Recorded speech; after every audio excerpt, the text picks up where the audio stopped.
যে কারবালা শেষ হয়েছে, যুদ্ধ হয়েছে, সেদিন থেকে দুই ধরনের মুসলমান হয়ে গেছে। একটা এজিদি মুসলমান, একটা হোসেনি মুসলমান। আবার নবী থাকতেও একটা আলী মুসলমান, একটা হইল গিয়া মোহাম্মদী মুসলমান। কারণ যারা আলীর সাথে দুশ্মনী কইরা আলীকে খলিফা হিসাবে দেখে তারা তো হইল মুসলমান হতে পারে না।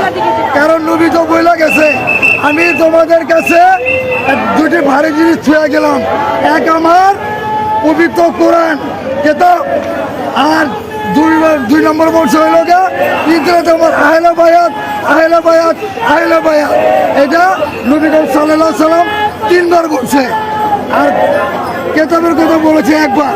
তাই আমরা সে আহলা বায়াত, সে পাক পঞ্চায়েতকে মানি ধরি, কারবালাকে স্মরণ করে, কারবালার অনুসরণ করে আজকে আমাদের তাজিয়া নিচ্ছি। আমরা যখন পৃথিবীতে আসছি, আল্লাহ একজন আছে না, আল্লাহর পথ আল্লাহ পাক বলছে এখানে উসিলা খুঁজতে।